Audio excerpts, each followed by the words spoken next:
Hey everybody, this is So Many Sequels. I'm Josh. I'm Garrett.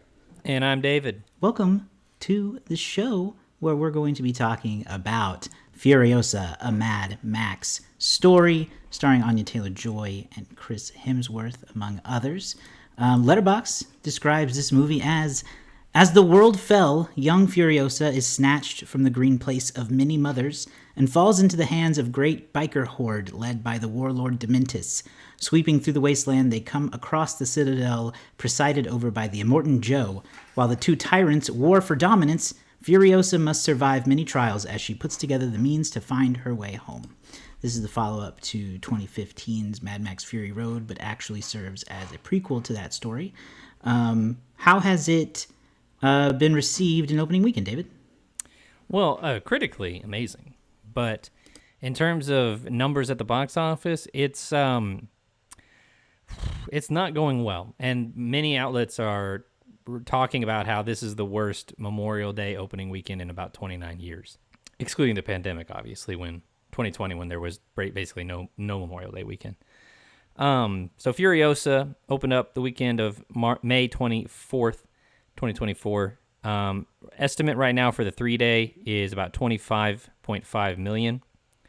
That's, I mean, depending on whose estimate you go with, because I've seen Warner Brothers' estimate, and then I've also seen whoever made the Garfield movies estimate. They have Garfield in front. The Garfield movie brought in roughly 24 million. Around Tuesday we'll know officially kind of where those numbers actually stacked out. At number 3, you have If, in its second weekend, bringing in 16.1. Number 4, Kingdom of the Planet of the Apes with 13.3. And at number 5, you have Fall Guy with 5.9 million. Overall, a very historically down week for what's usually the unofficial start of the summer for many.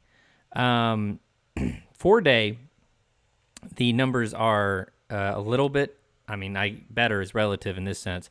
But in terms of the 4-day Memorial Weekend, Furiosa may get up to the 31 to 32 million range. So that's it's better, but again, it's all relative. With that opening weekend, that's puts it in the same category as A24's Civil War and The Fall Guy in terms of opening weekends this year. Some of the top openers this year have been Dune 2 and Godzilla New Empire, which both opened to 80 million. Those are your high opens for this year. Kingdom of the Planet of the Apes also opened to 58 million, which is surprisingly one of the best of the year. So in a normal year, that'd probably be kind of the upper middle for this type of thing. But for 2024, it's just been, we've talked about it the last few weeks, just kind of an overall down year so far. The top 5 movies of the year are still Dune Part 2, Godzilla, Kung Fu Panda 4, Ghostbusters, Frozen Empire, and now Kingdom of the Planet of the Apes has surpassed Bob Marley One Love for the number 5 spot. Furiosa currently sitting at number 19 for the year, and it'll move its way up. Maybe really good word of mouth will get some more people in over the next weekend. There's not a ton of competition until about the second week of June. So yeah, unfortunately, I think every media story that says a movie bombed killed any word of mouth. So yeah, self-fulfilling prophecy there. That is true. Is like if people tell you no. I even saw someone say I was planning to go next week, but now I'm not so sure. Anyway, I'm very curious. Before we kind of move on, because I want to know, when you guys saw it, what was your theater experience like? Personally, I saw it in a pretty big theater with like 4 other people. I was at an 11 a.m. matinee. Unfortunately, the lights came on at one point, and they were on for about 20 minutes, so that kind of stunk. I was able to focus through some of it, but I did have to go and tell the manager at one point, like, hey, the lights are on in here. But it didn't ruin my thing. I focused through it. But what was your theater experiences like? I went on a Saturday evening of Memorial Day weekend, around 5:15, and there was an I don't know. There was like 7 people there. What about you, Josh? Yeah, I went later on a Saturday night than that. I saw it in the Dolby Theater, which is bigger. So there was more than 7 people, but it was, I don't know, a fourth full, perhaps. Not even a third, I'd say. A fourth, maybe. Okay. But they seemed engaged, if that's what you mean. Yeah. Like, nobody was like laughing at inappropriate jokes or just not loving it. They seemed like they enjoyed, from what I could tell. Yeah, well, yeah, and saying my crowd, we liked it. You know, I got comp tickets because of the lights situation, so that was nice. Hard to say where this movie will finish by the end of the year, but I'll definitely do here in June when we do our mid-year review. I'll do a little update of how things are, and hopefully we'll have some slightly more positive things to report. But overall, I'm really excited to talk about the movie itself and the story and what people can look forward to. Maybe we can encourage some people to go see it next. All right, yeah, let's talk about Furiosa. I'm super excited because I love this movie. I tried to temper my expectations going into it because it's been so long since that Fury Road entry, and we got a different cast, so I just didn't know what to expect. And I was really pleased with it. Like, I have no problem just coming out the gate swinging that I had a great time. It's got a pretty cool story. I think one that I found at least easier to follow a bit than Fury Road. I mean, we see Furiosa taken as a child and then kind of grown up throughout her life as she goes back and forth between Dementis and Immortan Joe, just trying to find her way back home. I was able to understand that story pretty easily. And then the action along the way just kept me on the edge of my seat. I think this is, again, lives up to the spectacle of Fury Road, in my opinion. I was just as amazed with, wow, these car chases are sweet. These stunts are cool. There was a lot going for it that I loved. What did you think, Garrett? My full disclosure will be that I did see this on a Saturday evening after having spent most of the day at the lake with family. So I had a bit of a struggle to get invested at the start of this movie. And I will say, it's like 2.5 hours. And let me tell you what, it feels every bit of 2.5 hours for me at that point in time. So that, especially I didn't feel almost any of the minutes. The first 45 minutes for me were like, oh my God, the snail's pace of everything.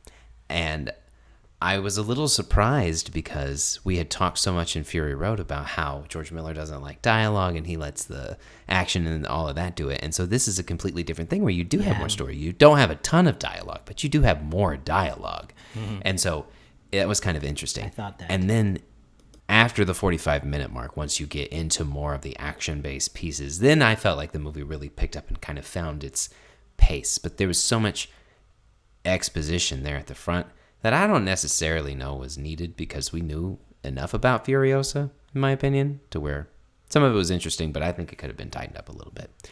But I was really surprised that this was more of a story-focused movie than an action, insane edit kind of movie. I think it was a good addition, but I also walked away kind of thinking, prequel falls into the category of, do I need it? I don't necessarily know if I need it, but I'm glad that it's there. Yeah, I will echo that I was surprised at how different it was in terms of the storytelling style. Like, first off, no spoilers, but first off, there's chapter titles, which didn't have that in Fury Road. There's and then there's lower third location titles that come up. Like when they go to the Bullet Farm, it says the Bullet Farm, the third outpost of the wasteland. And I was like, well, that's tremendously more information than we ever got in Fury Road. The movie, this is no spoiler. The movie opens with a giant shot of the Earth and Australia, and then zooms down into Australia. And I was like, I just said in the last movie that you wouldn't know that it was in Australia. So, Chris Hemsworth is just talking up a storm in this film. His character's whole thing is that he loves the sound of his own voice. And I want to get more into him a little bit later. But I was really, I guess I'll say, impressed that Miller decided to tell this story very differently than the way he told Fury Road, which felt very visceral and very it was an experience that was it starts and it just starts happening. And, we don't have, you audience member, you catch up when you can. This was a little bit more obviously too, it starts kind of with narration. It starts with sort of it feels like it's a story being told as opposed to something that, you're just experiencing as it's happening. So I don't know. that to me is very. I was surprised. So did you like it though? The movie? Oh, yeah, I did. Yeah, I liked it. Okay. I don't know if I liked it more than Fury Road. I mean, we spoke with disgraced AI Andrew Nichols, and he told us that it was better than Fury Road, and so I had my hopes up high at that point. I don't know if I necessarily liked it more than Fury Road, but I did like it. I also don't know if I liked it more than Fury Road. That's something that's hard for me to say after one viewing, literally the next day, because I'm gonna have a lot of recency bias. But I mean, I would lean closer to probably Andrew's description there. I thought it was I like a lot of things you listed there, David. I saw as improvements. Not that you were listing them as bad things. I was just like, No. yeah, it does explain things more better in the opening, and I do feel more like ready to start a story now. So I like those things. I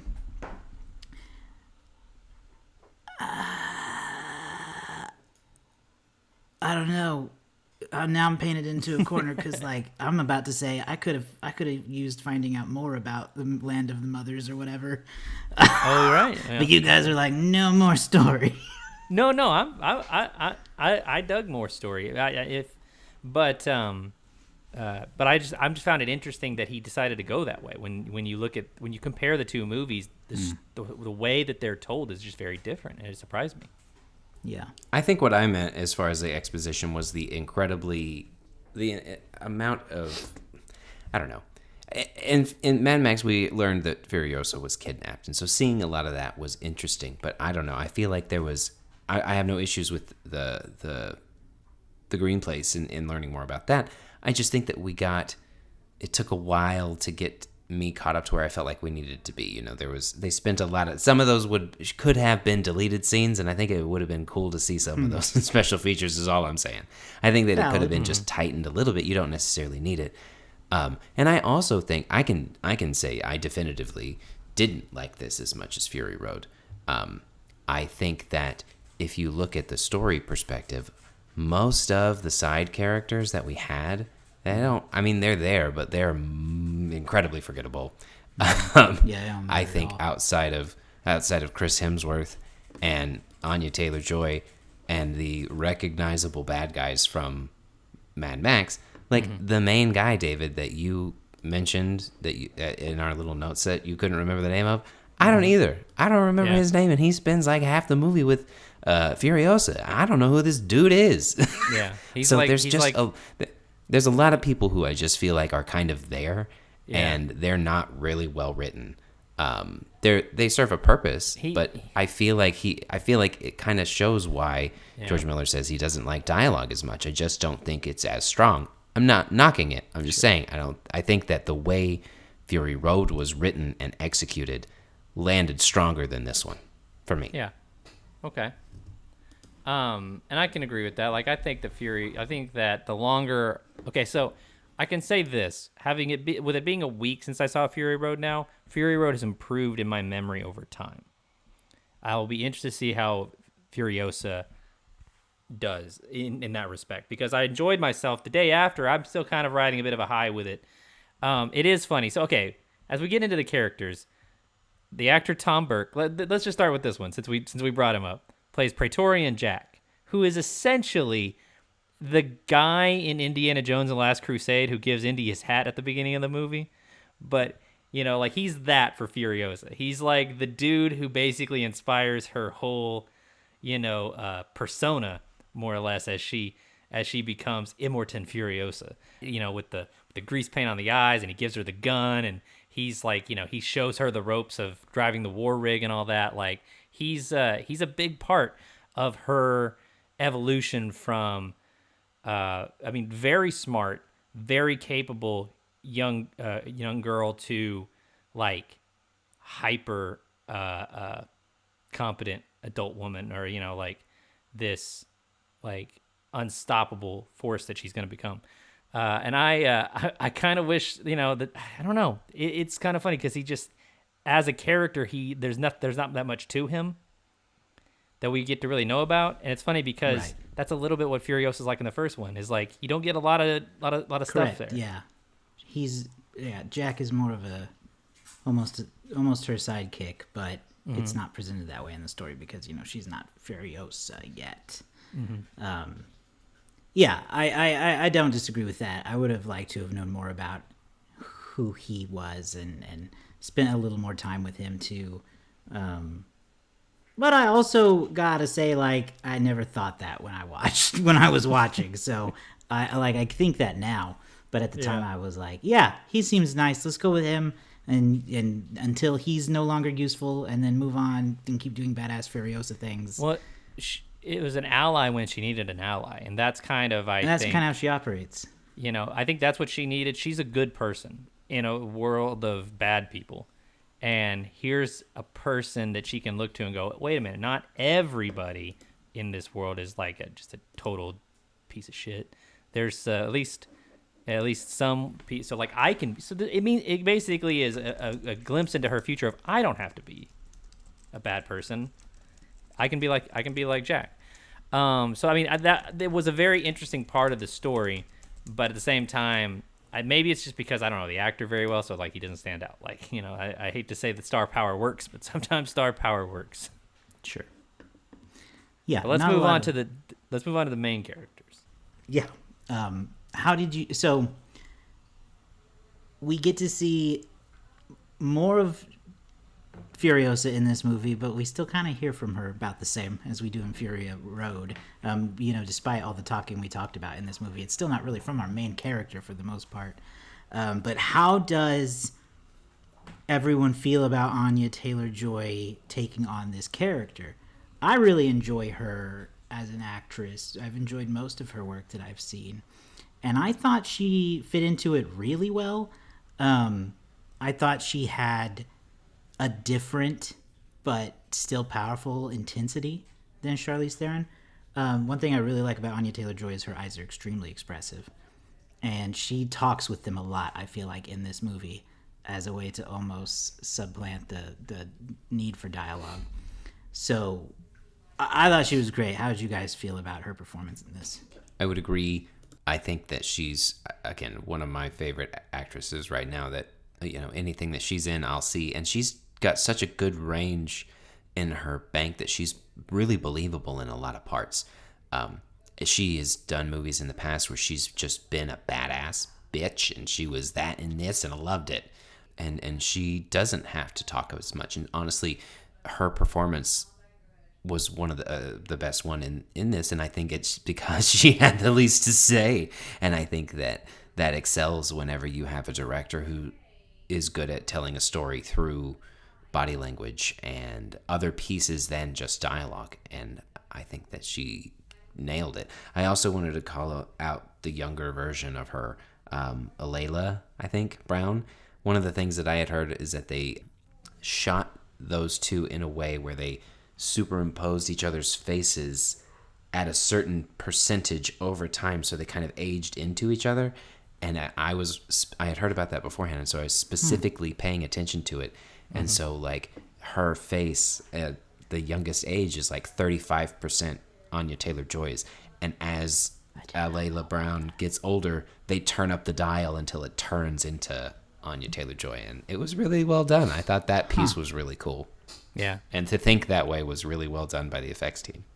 Yeah, it's VFX that if you do it right, you won't even necessarily, you just think, wow, this little girl looks a lot like Anya Taylor-Joy. Is it her sister? Yeah, I never noticed. I did, because I didn't know that going into it.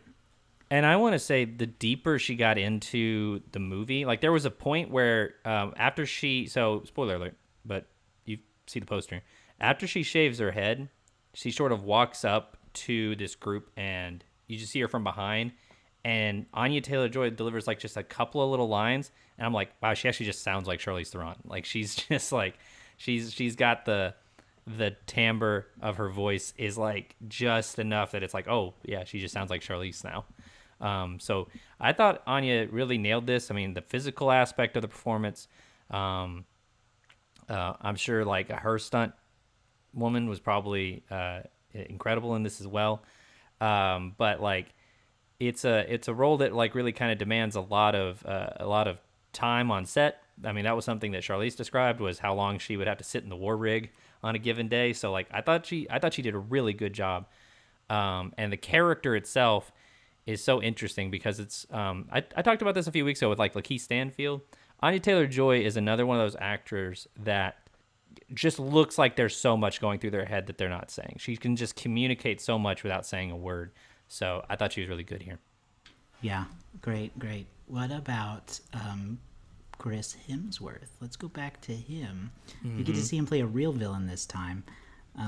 I've always thought he could show off some really great range if allowed.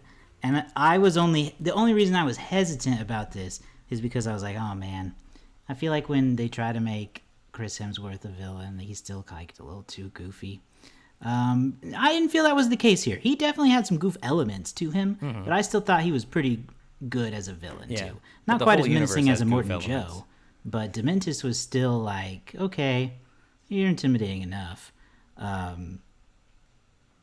But also somebody who Furiosa would be able to overcome eventually in the end, probably. So that is, I just really liked him. I thought he did well. Yeah, he was Definitely exhausting. I think you're right, Josh. 90% of the dialogue comes from him, or whoever mentioned that he likes to hear his own voice. I think it was David. But yeah, 90% of the dialogue comes from him, and it comes out fast and furious. Consistently. He just doesn't stop saying things whenever he's on screen, and it is funny and exhausting. And he's kind of, I'm glad that they did what they did, because he is such a big guy and you can be intimidating and whatnot, but he's not cerebral. He's just kind of an idiot who is like stupid enough to be successful. He, like, to steal a phrase from another somewhere, he Mr. Magoo's his way through.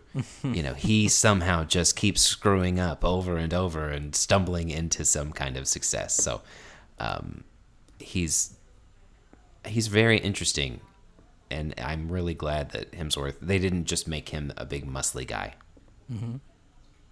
Yeah, no, he had a real I think purpose. Josh, you said he has some goof elements at times, but the whole universe, let's face it, has goof elements. The whole elements, they got people named Scrotus and Rectus and Exactly. It's Like- and that's always been the case in these franchises, to my understanding. What I like is the contrast between the types of villainous people you have. Immortan Joe lets his appearance do a lot of the talking. Lets his eyes. He speaks. He's a man of few words most of the time, right? Dementis is a showman. That's how he wins his crowd over, is with the big show and the microphone and the good people, let me talk to you. Like, he's just all about himself. He has a crazy vocabulary. One of my favorite lines, and I laughed and I wrote it to myself. I wrote it down to myself when I had the chance, was Furiosa's barreling after them, and his lieutenants are like, "Who is that?" And he says something to the effect of, "Someone exceptionally competent and extremely resentful." And then they turn around and get out of there. And I thought that he was really engaging, but also he's a bit of a psychopath. Like he literally is demented. Like he's funny at times and he's captivating at times. But like all of the, like at the lower level, he's a scumbag, and he will stop at nothing to put himself on top. And I like to sort of, as time progresses, the hair goes gray, but he's still he's you know what he is? He's a grifter, and he's just trying to like let everybody else do all the hard work while he comes in and swoops in and gets the stuff. But like also, you can't look at what he does to Furiosa's mom and not say he's not a threat. Like he can, he's an idiot with power. Plenty of those going around. And and sometimes that's scarier. So anyway, I honestly, and also I loved that it's not his like Australian accent. He said in interviews that it's kind of like his grandfather's Australian accent. His grandfather was kind of a older Australian who had a bit more of a, like, "Don't lie this," and it's a little bit more sing-songy. But I love that he got to use a little bit of Australian because, it fits so well, too, with the the over-the-top elements of the character.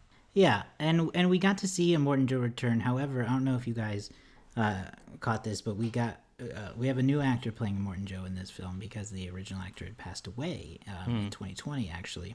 And so they originally, I had read, were going to consider just using a body double, but they had an actor who wanted to step up and really like do a proper tribute to the actor. And so we got a more fleshed out Immortan Joe role, I think, from that, is my understanding. And I thought he was fun to see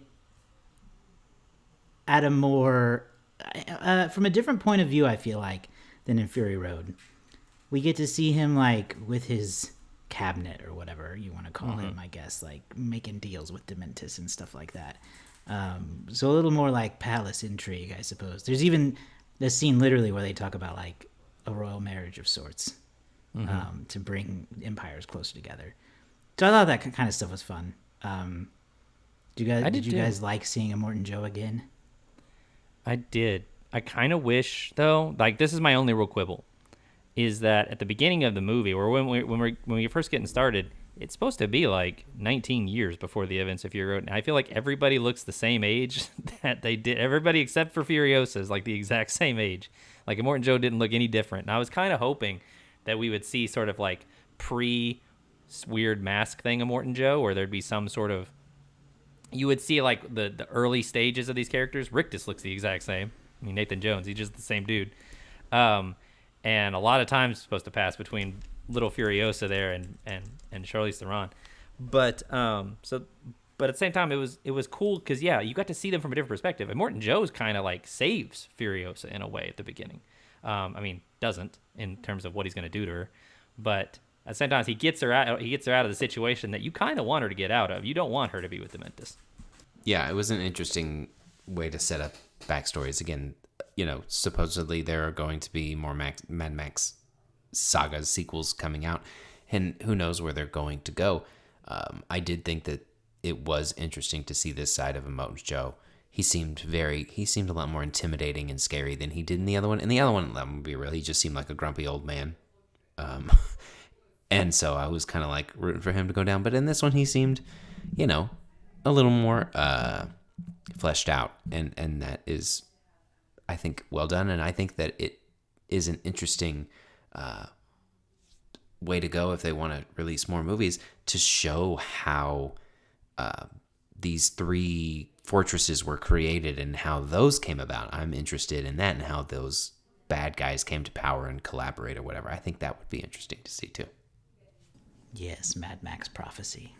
Something to show how the world became the world. You're muted, David. You're still muted, David. At the end of all of this franchise, the last entry in this franchise needs to be Mad Max on a boat, and he rows up to another place and he finds out that this apocalypse only happened in Australia. Everywhere else turns is into totally Waterworld fine. then. I was just about to say that, Josh. Oh my God, Kevin Costner crosses over. He and runs it's just into like Kevin Waterworld. Costner on his weird piss boat, and they have their piss bottles. Yeah. There's a lot of piss in both movies. Yeah. Yes, it's That's the what- I connective. Oh my God. It's the connective owns the tissue water? is jars of piss. Who owns George the Miller, Waterworld? call us. We're here. Yeah, who owns the Waterworld rights, and how can we give them to George Miller? I don't know, but I think it could be done. Yeah, I would be into that. It'd be great all if right, those two well, movies were in the same universe. So obviously, spectacle is a big part of these movies. We talked about that a lot in Fury Road. How did you guys react to the spectacle of this film? We still get a lot of long car chases. Some of my favorite sequence, I think, I'm going to go ahead and say is probably the portion of the chase where we see the motorcycle or the cars like deploy these parachutists from the back of the cars, and then they'll deploy like what are those little flyers that are parachute they have like little slash giant fans on the back. Yeah. That was cool stuff to see for me. It felt like they added some cool new tricks to the car chase battle that we didn't have in the first one. Totally. I mean, there's one Parachute flyers were dope. Yeah. One of these, one of the chases is like 15 minutes, like start to finish. It's a long chase. And I love, the car and bike designs got even crazier with this one. I love Chris Hemsworth's like 3-bike chariot that he has. The guys who are like flying with these little fans, and they had one guy who had like this huge kite that he was essentially surfing on. It's like the stunt creativity with these moving vehicles is insane. As we know from the Fall Guy, there's probably 800 other cars out there just monitoring each thing that happens. It's next level, and there's one part where I think it's Piss Boy is his name officially in the movie. Takes a stick of dynamite and he does the witness me, and he jumps onto the car in front of them, and it blows up over the top of the war rig. And that was a really awesome sequence. Another one, though, honestly, is the opening where Furiosa's mom is chasing these bikers like across the wasteland to get her daughter back and just sniping people all the way there. Like, I really loved the opening. That whole part, too. That little cat and mouse game was fun, I thought. Yeah. Yeah, you guys took most of the ones that I would mention. The only other one that I will, and this will come with a spoiler, is that I really enjoyed learning about how Furiosa got her arm and how she lost it. Yeah, and that was the fact cool. that she 147 hours herself was intense and crazy. I had honestly, at the point in which she gets her arm injured, I'd forgotten about the fact that she had a metal arm. It had by that point in the movie, I'd forgotten about that aspect of the character. So when she hurt her arm, I went, "Oh yeah!" And and it looked like it hurt too. They did a good job. Sometimes with movies, you can kind of like lose your sense of realism for a minute. When she got her arm smashed, I was like, "Oh, that was." I had the same thing happen where her arm gets injured, but then I noticed she still had it, and I was like, "Oh God, we're not done with this arm. Something else is still gonna happen to it." You know, the brilliance of it too is as I was watching it. So again, spoilers. She makes a map of her way home, of the constellations of stars to the green place on her arm, and that's the arm that she loses. So like the poetic irony of it, or if that even is what that is. But just the setup of that is something that like when I realized what had happened, when I realized what she had that her arm had been damaged, I read, wait, that's the arm with the map, isn't it? And I was like, oh, that's so. I feel so bad for her now. Anyway. Yeah, she should have gone back for the arm. She gets that arm. I mean, once you cut it off, surely you can pull it out of that shackle, right? I mean, at least take it for the map. Take it with you. Any other highlights of this movie we want to speak on before we talk about our final thoughts? I'm trying to think. So there's also a chase, if you will, an escape where Furiosa and Praetorian Jack, they go to the bullet farm and they go down this big spiral and they have to like chase their way back up out of it, and Furiosa sniping guys left and right, and Praetorian Jack's trying to drive the war rig on this like thin road. That to me was a big highlight of the thing too, and you know, Dementis is he's like trying not to get sniped, but he's also trying to like get the rocket launcher. That was a cool sequence as well. Just a shout out. Oh, yeah. Also, eagle-eyed viewers, watch for a cameo by Mad Max himself. Yeah, there is a cool Mad Max little shout out scene there toward the middle of the movie that was really fun to catch. All right, well, let's talk about our final thoughts and ratings here. I'll go first. I obviously really liked this movie, enjoyed it a lot. I know that Mad Max is I think for a pretty niche audience, although a lot of folks out there want to pretend it's mainstream. So like there's a lot going for it that I am not surprised that a lot of people don't connect with. But I also think there's a lot going on there for a casual movie fan too if you give it a chance. There's just so much fun action that you can get sucked into if you're into that kind of thing. Just consider it, is what I would say. I think you might be surprised. Anya Taylor-Joy is great. Chris Hemsworth is great.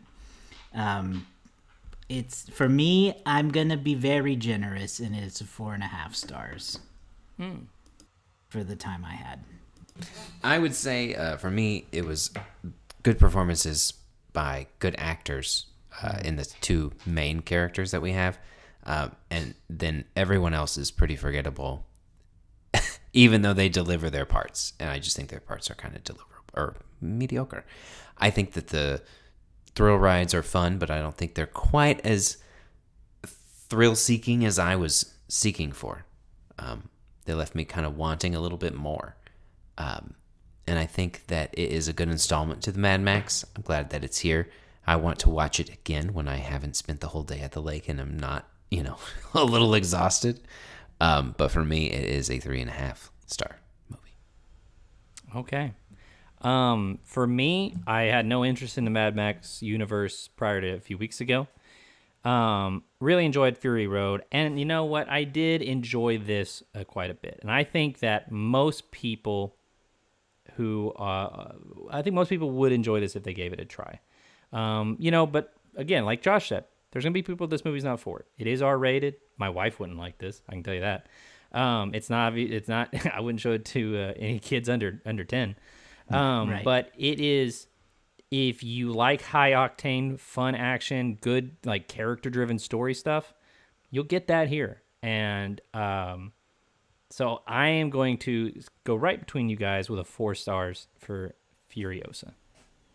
Sick. All right, we got a range here: 3.5, 4, and 4.5 from the So Many Sequels team. Let's play the Letterboxd game. See what the community thinks of this movie after its opening weekend. Yes, it is time to play the Letterboxd game, where we're going to take a guess at the average score of Furiosa, a Mad Max story, on Letterboxd, our favorite film community online. You can follow all of us there as well as the show. Please do. We want to see what you're watching. You can see what we're watching, comment on reviews, all that fun stuff you can do there.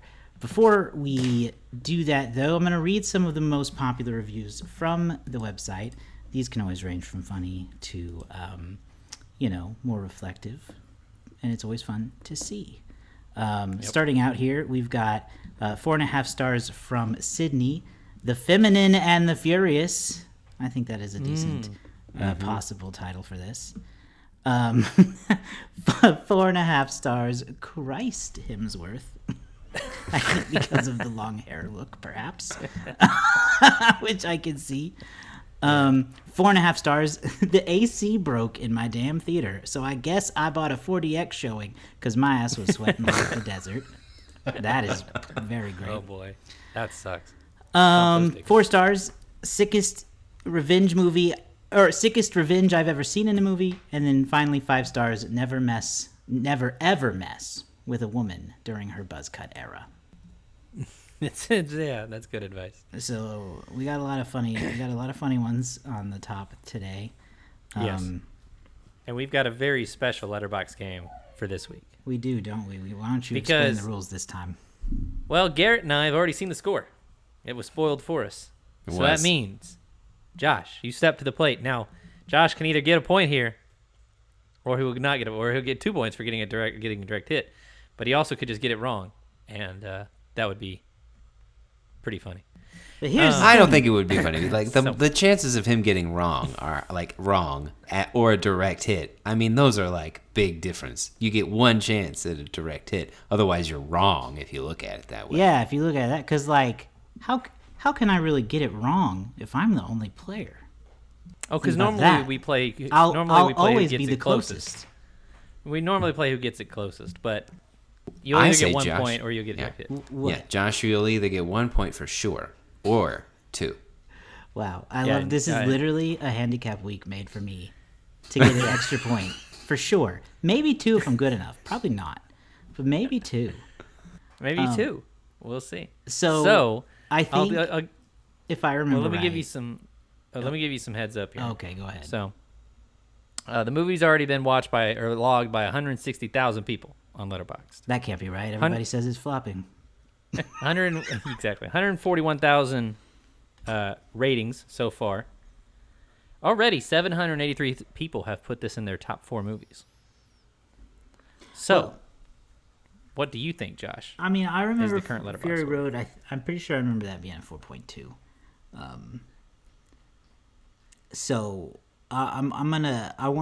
that's my benchmark, and I think it is That is probably correct. in that range. But I wouldn't think it's higher than 4.2. I'm gonna go ahead and eliminate higher. I'm not gonna go higher than 4.2. But how much lower do I want to go is the question. Those are pretty high reviews. Everything we've seen across the board has been pretty high from other websites and other just reading reviews and podcasts. So, I think we're in a very small window here where it's going to be a 4 still.